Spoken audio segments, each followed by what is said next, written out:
Hello बच्चों, कैसे हैं? स्वागत है आप सभी का इस वीडियो में। आज हम जानेंगे हार्ट के संबंध में। हार्ट के रिलेशन में आज हम लोगों को पढ़ना है। Today's topic is heart. तो सबसे पहले तो हम लोकेशन पे डिस्कशन करेंगे। हार्ट की जो एक्चुअल लोकेशन होती है वो क्या होती है। तो आपकी बुक में जैसे लिखा है, not on the left side but it is felt so. ठीक है, यहाँ पे क्या लिख रखा है, लेफ्ट साइड में नहीं होता बस, लेकिन फीलिंग होती है। तो एक्चुअल जो पोजीशन होती है रियल में, between the both lungs, between both lungs. तो हमारा जो हार्ट होता है दोनों लंग्स के सेंट्रल पोजीशन पे होता है, लेकिन वो डायरेक्टेड होता है टुवर्ड द लेफ्ट। ठीक है, ये तो यहाँ पे सिंपल लैंग्वेज हो गई। लेकिन अगर आपको कोई स्पेसिफाई पोजीशन के लिए कोई ऑप्शन मिल जाए तब आप क्या बताएंगे। तो यहाँ पे ऐसा कुछ गिवन नहीं है।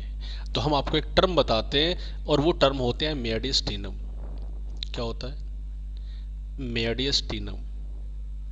मेडिस्टिनम इज अ स्पेस और location that have exact position of human heart. इस बात को आप ध्यान में रखेंगे। अब देखिए आपके यहाँ पे क्या लिखा है, heart is right in the centre. Heart is right in the centre, ठीक सेंटर पे होता है, बिटवीन टू लंग्स, दोनों लंग्स के बीच में होता है, बिटवीन होता है। बट एग्जैक्ट पोजीशन जो होती है अबव द डायफ्राम होती है। तो अब आपके माइंड में आ रहा होगा डायफ्राम क्या होगा। अगर हम ह्यूमन बॉडी का एक फिजिक यहाँ पे ड्रॉ करके दिखाएं, ठीक है, ये रीजन।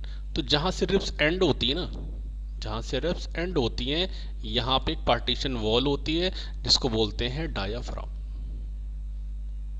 क्या बोलते हैं? डायाफ्राम बोलते हैं। तो इस डायाफ्राम पे ऊपर यहां से हमने ये लंग्स ड्रॉ कर दिए।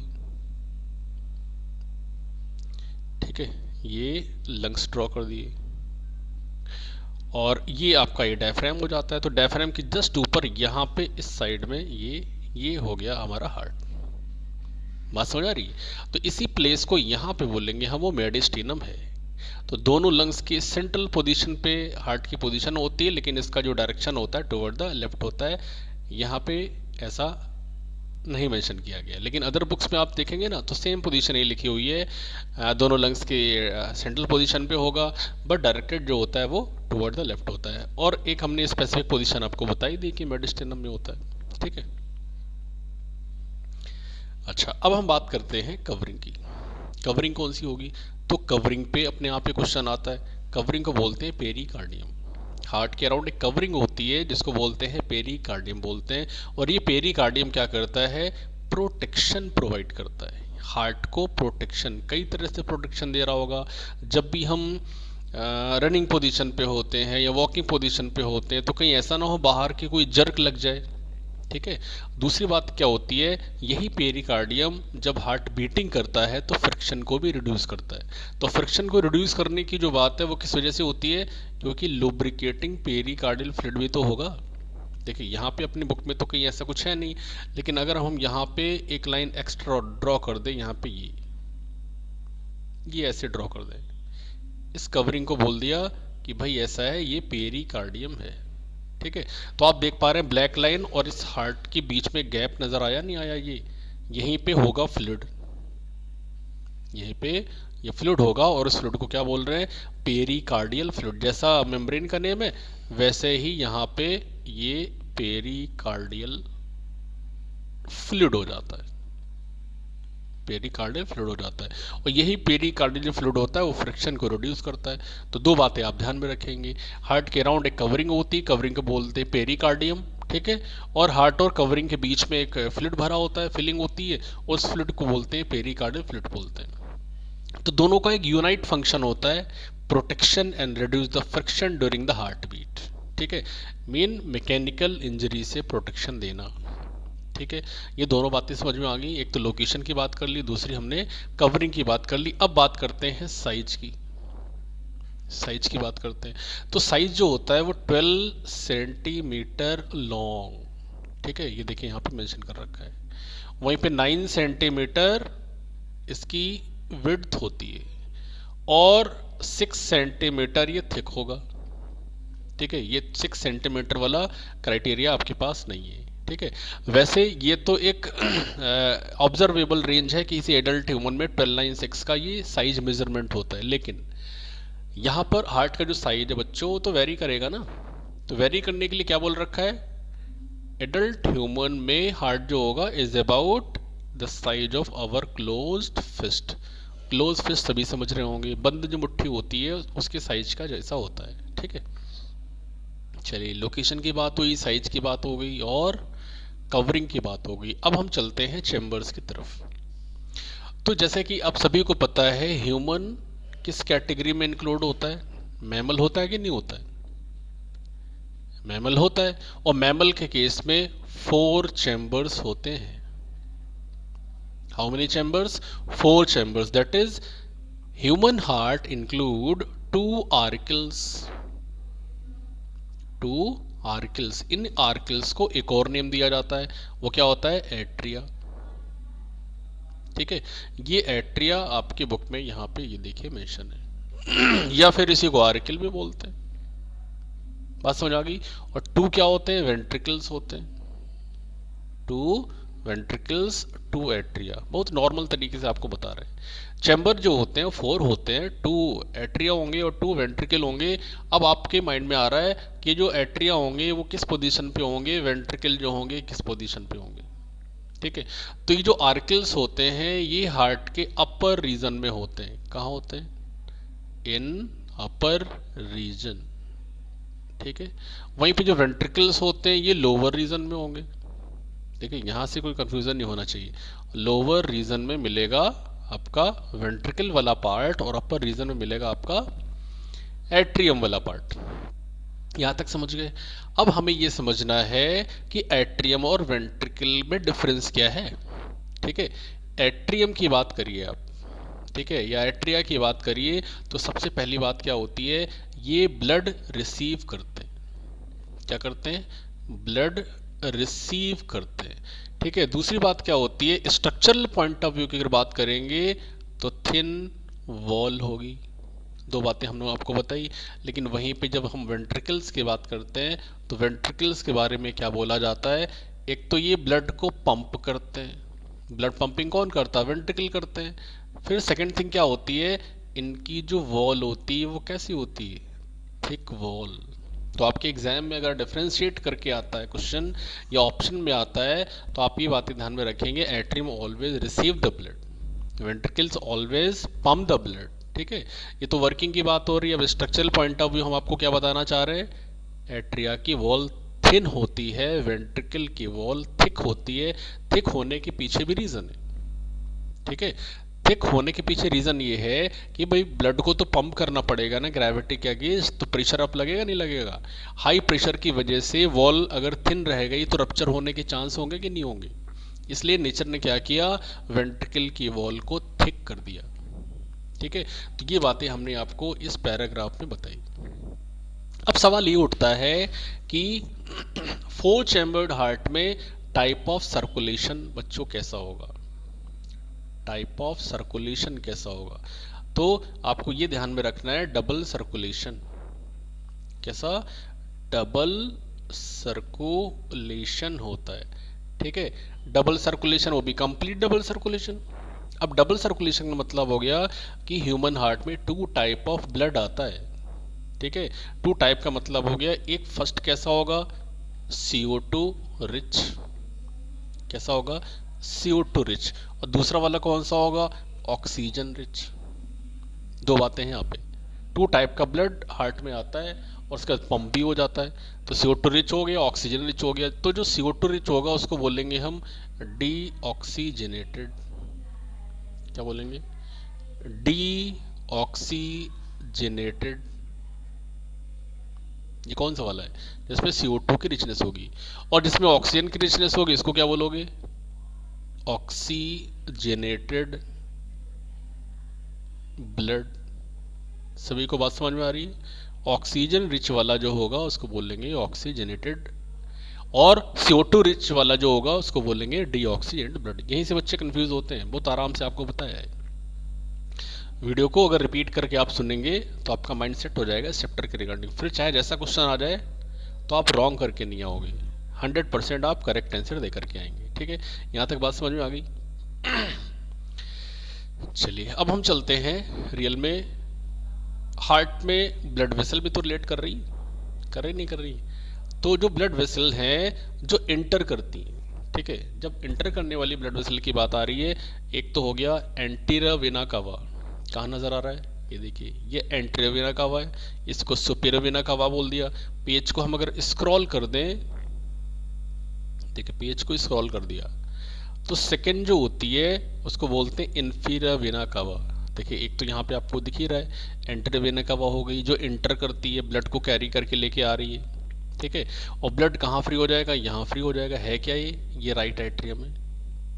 ठीक है, और ये वाला क्या है, इसको हम बोल रहे हैं लेफ्ट एट्रियम बोल रहे हैं। तो 2 चैम्बर तो ये एट्रियम वाले हो गए। ठीक है, राइट एट्रियम ये वाला हो गया, और लेफ्ट एट्रियम ये वाला हो गया। तो राइट एट्रियम में सुपीरियर वेना केवा, कौन, सुपीरियर वेना केवा, और इन्फीरियर वेना केवा की ओपनिंग होती है, तो एंट्री कर रही है। दोनों का वर्क क्या होगा, ये CO2 रिच ब्लड को लेके आएंगे। ठीक है, CO2 रिच ब्लड को लेके आएंगे और एट्रियम में फ्री कर देंगे। फ्री कर दिया भाई। तो क्या स्पेसिफिक लोकेशन कुछ होती है क्या? तो सुपीरियर वेना केवा की लोकेशन क्या होती है, हमारी एंटीरियर पार्ट से, मीन हेड से आ रहा है ब्लड। अब हेड में तो आपको बहुत कुछ नजर आ जाएगा, नोज भी मिलेगी, ठीक है, आईज भी मिलेंगी, ईयर्स भी मिलेंगे, ब्रेन भी मिलेगा। ठीक है, हेड की बात कर ली, फेस हमारा हो गया। उसके बाद फिर नेक पोर्शन से ब्लड को कैरी करके लेके आना, हमारे जो शोल्डर्स होते हैं, ठीक है, वहां से ब्लड को कैरी करके लेके आना। तो किसका वर्क है, सुपीरियर वेना केवा के वर्क है। वहीं पे अगर हम चलते हैं इन्फीरियर वेना केवा की तरफ, तो ये बॉडी के लोअर पार्ट से ब्लड को कैरी करके लेके आएगा और कहाँ फ्री कर देगा, राइट एट्रियम में फ्री कर देता है। बात समझ में आ रही है? चलिए अब हम देखते हैं आपकी बुक में क्या बता रखा है। देखिए वही बातें बता रखी हैं, कुछ नया नहीं बताया, वैसा ही है। तो पोस्टीरियर वेना केवा जो क्या करता है, पोस्टीरियर वेना केवा का वर्क होता है लोअर रीजन से ब्लड को लेके आ रहा है। ठीक है, अच्छा ये तो राइट एट्रियम की बात हो रही है। अब जरा आप पिक्चर पे आइए, आपकी पिक्चर में जो यहाँ पे दिखा रखा है बुक के इमेज में, ये हम लेफ्ट एट्रियम की बात कर रहे हैं। ये वाला क्या था, राइट एट्रियम था। तो जो लेफ्ट एट्रियम होता है उसमें पल्मोनरी वेन, क्या, पल्मोनरी वेन ओपन होती हैं, और नंबर ऑफ पल्मोनरी वेन जो होती हैं वो कितनी होती हैं, 4 पल्मोनरी वेन्स, ठीक है, ओपन होती हैं किसमें, इनटू द राइट एट्रियम में ओपन हो जाती हैं। ठीक है, इनका क्या वर्क होता है, ऑक्सीजन रिच ब्लड रिलीज करना। ठीक है, ऑक्सीजन ब्लड रिलीज कर देना किसका वर्क है, पल्मोनरी वेन का वर्क है। ये नंबर याद रखेंगे। चलिए यहाँ पे वैसे ये डिस्कशन कर रखा है, पेज को थोड़ा सा और स्क्रॉल कर देते, ये देखिए 4 पल्मोनरी वेन्स होती हैं, ठीक है, जो क्या करती हैं, ऑक्सीजन ब्लड को लेके चली जाती हैं। चलिए अब ये हम लोगों ने आर्टरियम की बात कर ली। अब जरा हम ये देखते हैं कि कौन सी ऐसी ब्लड वेसल्स हैं जो हार्ट को लीव कर रही हैं। कलेक्शन वाली बात तो देख ली, हम लीव वाली बात देखते हैं। तो एक तो होती है पल्मोनरी आर्टरी, कौन सी होती है, पल्मोनरी आर्टरी होती है, ये बात आप ध्यान में रखेंगे। एक तो ये, दूसरी कौन सी होती है, ओर्टा। ठीक है, सेकंड कौन सा होता है, ओर्टा होता है। सेकंड ओर्टा हो गया, फर्स्ट होगी पल्मोनरी आर्टरी, दोनों के वर्क अलग अलग है। ठीक है, पल्मोनरी आर्टरी क्या का जो वर्क होता है, ये कैरी करके लेके जाता है CO2 रिच ब्लड को कैरी करके लेके जाए, कौन, पल्मोनरी आर्टरी। वहीं पे जो ओर्टा की बात करेंगे तो ये ऑक्सीजन रिच ब्लड को लेके जाएगा। ठीक है, बात समझिएगा। ओर्टा का वर्क क्या होगा, ऑक्सीजन रिच ब्लड की सप्लाई करता है बॉडी के डिफरेंट पार्ट्स में। ठीक है, यहाँ तक कोई डाउट नहीं होना चाहिए आपको। अब हम चलते हैं कोरोनरी आर्टरी की तरफ। तो कोरोनरी आर्टरी क्या है, जरा इस पर भी ध्यान दीजिए। तो कोरोनरी आर्टरी के अबाउट ये बताया गया है, इसका वर्क होता है हमारा जो हार्ट होता है ना, हार्ट का जो मस्कुलेचर होता है, ठीक है, मस्कुलेचर, हार्ट मस्कुलेचर में ब्लड सप्लाई करना, ठीक है। बॉडी के डिफरेंट पार्ट में तो चलिए ठीक है, ब्लड की सप्लाई हो रही है, लेकिन ब्लड की जो सप्लाई है बच्चों, वो हार्ट के मस्कुलेचर में भी तो होनी चाहिए, क्योंकि कंटिन्यू बिना रुके, ठीक है, हमेशा वर्क करता है 24 आवर, ठीक है। हम लोग तो फिर भी रेस्टिंग फेज में चले जाते हैं, सो जाते हैं रात के टाइम पे, जब मिला टाइम थोड़ा सा थकावट फील होती है तो सो जाते हैं, लेकिन हार्ट अगर सो गया तो समझिए हम हमेशा के लिए सो जाएंगे, ठीक है। तो कोरोनरी आर्टरी का वर्क क्या होगा, ऑक्सीजन रिच ब्लड की सप्लाई करना, कहाँ पे, हार्ट का जो मस्कुलेचर होता है। लेकिन अब एक सिचुएशन आती है बड़ी प्रॉब्लम वाली, प्रॉब्लम सिचुएशन क्या आती है, कभी अगर एज के रिकॉर्डिंग अगर हम आपसे ये कह दें कि भाई ऐसा है, हाँ बच्चों हम आपको क्या बता रहे थे कि कोरोनरी आर्टरी में क्या हो जाए, ब्लॉकेज हो जाए, क्या हो जाए, when there is a blockage, तो क्या होगा कोरोनरी आर्टरी में, तो क्या मसल्स तक प्रॉपर ऑक्सीजन और न्यूट्रिएंट्स पहुंच पाएंगे, नहीं पहुंच पाएंगे। There is no transportation of oxygen and nutrients to the musculature of the heart. फिर एक ऐसी सिचुएशन आएगी हार्ट मसल्स की, तो धीरे धीरे होने लगेगी डेथ, ठीक है, क्या हो रही है, डेडनिंग हो रही है। और उस सिचुएशन में क्या हार्ट अब पॉपुलरली या प्रॉपर तरीके से क्या वर्क कर पाएगा क्या, तो उस सिचुएशन को बोलेंगे मायोकार्डियल इन्फ्रिक्शन, ये मेडिकल लैंग्वेज है। क्या बोला, मायोकार्डियल इन्फ्रैक्शन बोला। इसको कॉमन टंग में क्या बोलते हैं, हार्ट अटैक बोला जाता है, ठीक है, ये बात समझ में आ गई। अब जो कोरोनरी वेन होती है उसका वर्क क्या होता है, हार्ट के मस्कुलेचर से ब्लड को लेके आना, ठीक है, क्या बोल दिया, कोरोनरी वेन, भाई आर्टरी जैसे सप्लाई कर रही थी ऑक्सीजन रिच ब्लड की, तो वेन CO2 रिच ब्लड को भी तो कैरी करके लेके आएगा ना, कहाँ फ्री करेगा, राइट एट्रियम में फ्री कर देता है, ठीक है। चलिए एक बात और समझिए, यहाँ पे एक टर्म और दे रखा है, क्या, एंजाइना पेक्टोरिस। तो ये एंजाइना पेक्टोरिस क्या है, होता ये है कि अगर सपोज दैट प्रॉपर या इनसफिशिएंट ब्लड की सप्लाई हमारी हार्ट के मसल्स में नहीं हो पा रही है, ठीक है, तो उस सिचुएशन को क्या बोलेंगे, एंजाइना पेक्टोरिस बोलेंगे, जहां पे क्या होता है, एक्यूट चेस्ट पेन होता है, चेस्ट पेन, चेस्ट पेन, बात समझिएगा, चेस्ट पेन होने लगता है, क्यों, क्योंकि इनसफिशिएंट ब्लड की सप्लाई होती है हार्ट की मसल्स में, और उस सिचुएशन को क्या बोलते हैं, एंजाइना पेक्टोरिस, क्या बोलते हैं, एंजाइना पेक्टोरिस बोलते हैं। तो इस टॉपिक में अभी तक आपको कोई इशू नहीं आना चाहिए। चलिए अब पेज को हम करते हैं स्क्रॉल। ये क्या दिया हुआ है, इसमें आपको ये बताया जा रहा है जो हार्ट होता है बैंक कैशियर की तरह से वर्क करता है, ठीक है। यहाँ पे जो कंपेयरिंग बताई गई है, ये कैशियर जो होता है एवरी डे, ठीक है, लॉट ऑफ मनी हैंडल करता है, उससे क्या मिलता है, जो सैलरी मिलती है वही तो मिलेगा ना। तो सेम ऐसे ही जो हार्ट होता है वो 24 आवर पता नहीं कितना ब्लड पंप कर देता होगा, उसे क्या मिलता है, कोरोनरी आर्टरी का ब्लड, ठीक है। तो यहाँ से हार्ट और बैंक कैशियर की कंपेयरिंग की गई है। अब हम बच्चों चलते हैं कुछ और बातों पर डिस्कशन करने के लिए। क्या हार्ट के अंदर कुछ और स्ट्रक्चर्स भी होते हैं, क्या होते हैं, वॉल्व की बात बताई गई, ठीक है। तो 4 टाइप के वॉल्व होते हैं, कितने टाइप के हो गए, there are 4 wall in heart, ठीक है। तो इन 4 अगर हार्ट की वॉल की अगर बात करिए तो एक तो कौन सा हो जाता है, नंबर 1 की बात करिए तो कौन सा हो गया, राइट एट्रियो वेंट्रिकुलर वॉल्व कह दिया, राइट एट्रियो वेंट्रिकुलर वॉल्व कह दिया, ठीक है। ये शॉर्टकट हमने लिखा हुआ है, आपको हम दिखाते हैं, ये लिखा हुआ है राइट एट्रियो वेंट्रिकुलर वॉल्व, ठीक है। ये जो होते हैं नंबर में 3 होते हैं, इनका नंबर कितना होता है, 3। इसका एक और नेम होता है जिसको बोलते हैं ट्राइकस्पिड वॉल्व, क्या बोला, ट्राइकस्पिड वॉल्व बोल दिया। कैसे होते हैं, लीफ लाइक होते हैं, ठीक है। अच्छा ये तो एक हमने आपको दिखाया। उसके बाद हम चलते हैं सेकंड वाले पे, ये देखिए यहाँ पे मेंशन कर रखा है लेफ्ट एट्रियो वेंट्रिकुलर वॉल्व कह दिया, यहाँ पे मेंशन कर रखा है। इनका नंबर 2 होता है, 2 नंबर होने की वजह से इनको क्या बोलते हैं, बाइकस्पिड वॉल्व बोलते हैं। ठीक है, यहाँ तक कोई इशू नहीं होना चाहिए। ठीक है, इसका एक और नेम होता है, क्या बोलते हैं इनको, मिट्रल वॉल्व। क्या बोलते हैं, मिट्रल वॉल्व। ठीक है, यहाँ से क्वेश्चन बहुत मेक होता है आपके कॉम्पिटिटिव एग्जाम में, और स्पेशली नीट जैसे एग्जाम में तो यहाँ पे कई बार क्वेश्चन मेक हुआ है कि bicuspid valve is also called. तो अगर आपको मालूम है कि मिट्रल वॉल्व होता है तो आप आराम से टिक करके लेके आएंगे और अपना स्कोर करेंगे। अब थर्ड जो वॉल्व होता है वो कौन सा हो गया, पल्मोनरी सेमी लूनर वॉल्व।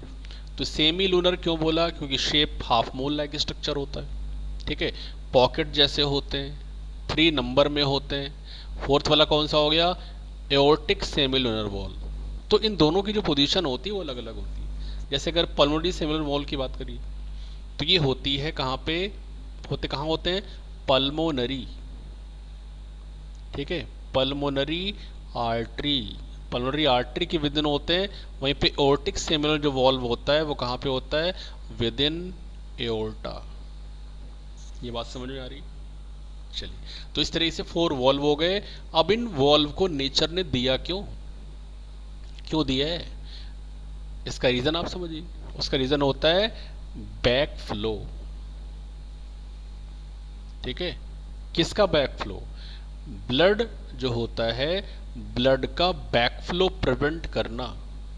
ठीक है, ब्लड का जो बैकफ्लो होता है उसको प्रिवेंट करना, ये रिस्पॉन्सिबिलिटी होती है इन वॉल्व्स की।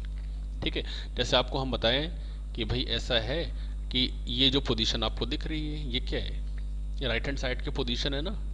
तो इस राइट हैंड साइड पे वॉल्व कौन सा हो गया, right atrio ventricular valve.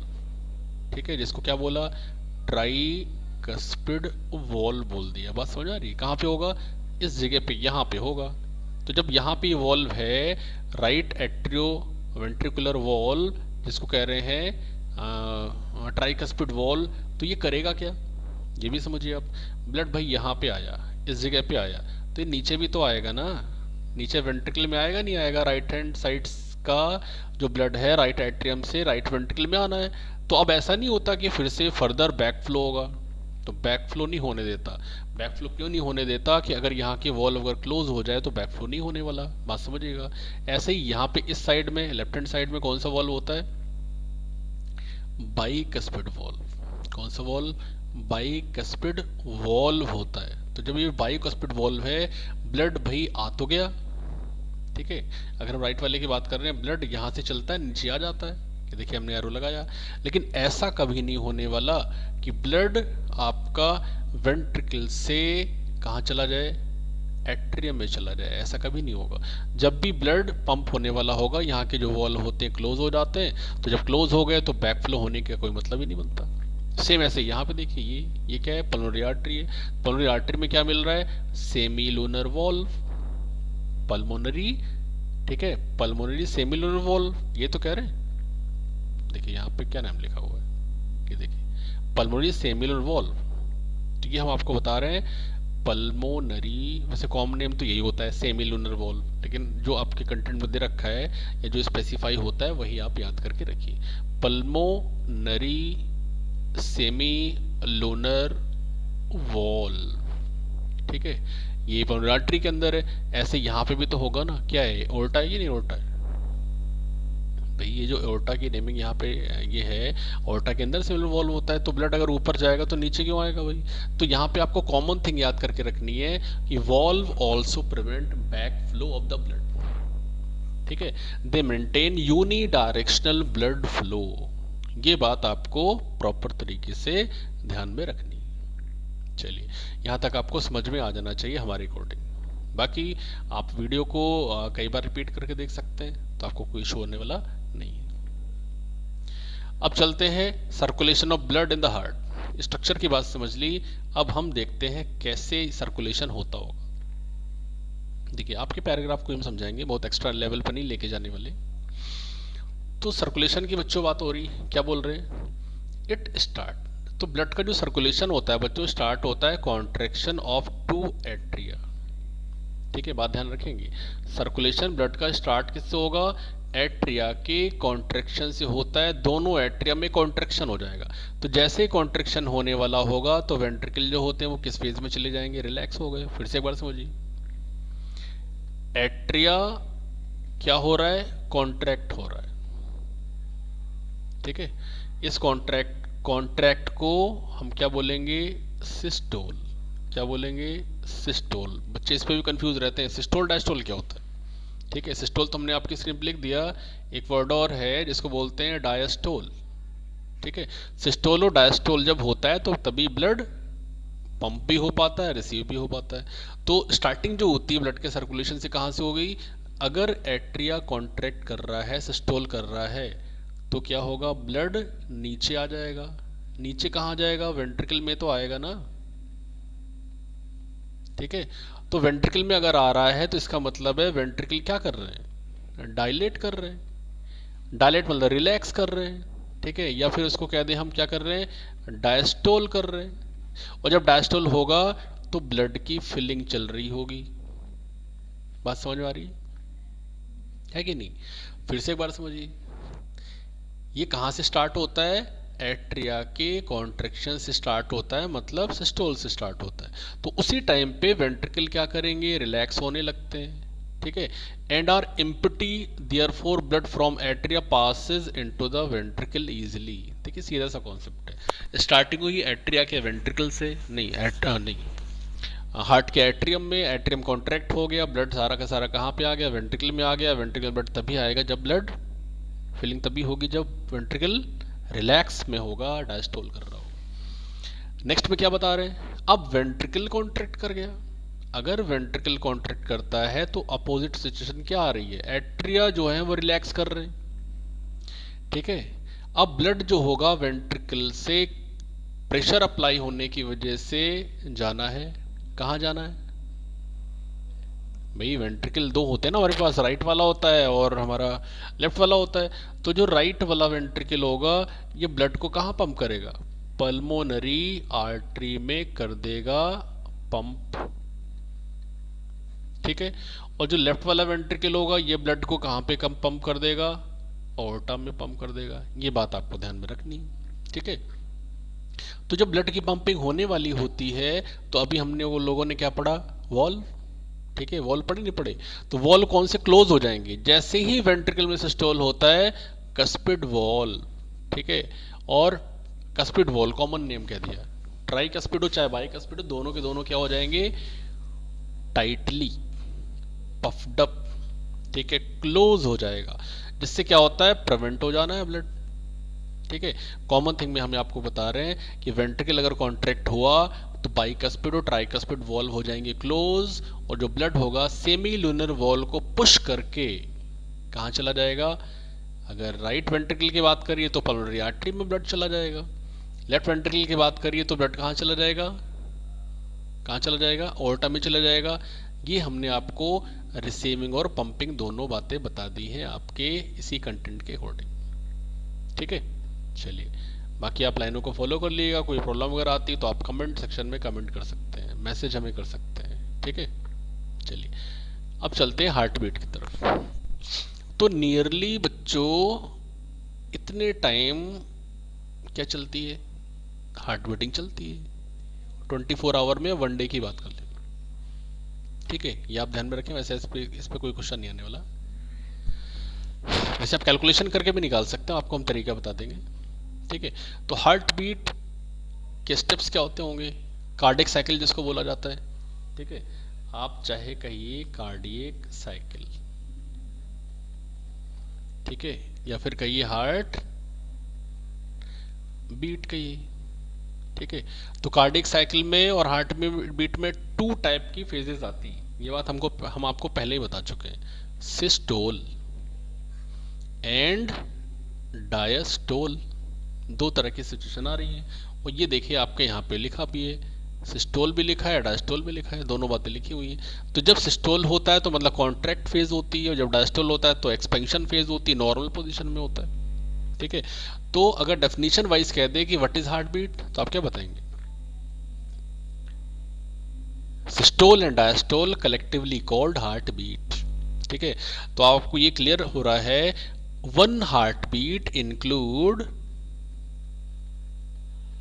includes a systole and a diastole, दोनों फेजेस होंगी, उसको हम कह रहे हैं हार्ट बीट कह रहे हैं। ठीक है, अब हार्ट बीट का जो नॉर्मल रेंज होता है वो कितना होता है भाई? How many time heartbeat occur per minute? ठीक है, तो फिलहाल यहाँ पे तो ऐसा कोई कुछ दिख नहीं रहा है। फिलहाल जो आपके टॉपिक में है वो हम आपको बताते हैं अभी। तो कार्डियक साइकिल पर डिस्कशन चल रहा था, हार्ट बीट पर डिस्कशन चल रहा था। वन हार्ट बीट जो होती है उसको टाइम लगता है 0.85 सेकेंड। ठीक है, human heartbeat for about, एक सिंगल हार्ट बीट की बात हो रही है, सिंगल हार्ट बीट को टाइम लगता है 0.85 सेकेंड। मतलब कार्डियक साइकिल को कंप्लीट होने में, एक कार्डियक साइकिल को कंप्लीट होने में 0.85 सेकेंड का टाइम लगता है। चलिए, तो सिस्टोल जो होगा एट्रिया का, उसमें कितना टाइम लगेगा? 0.15 सेकेंड। वेंट्रिकल के सिस्टोल में कितना टाइम लगेगा? 0.30 सेकेंड। ऑल चैम्बर जो रिलैक्स फेज में आते हैं तो कितना टाइम लगता है? 0.40 सेकेंड। ठीक है, ये डेटा आप यहाँ से फॉलो कर लेंगे, ये बहुत इंपॉर्टेंट है आपके 1 वर्ड टाइप के क्वेश्चंस के लिए। ठीक है, इतनी बात समझ गए?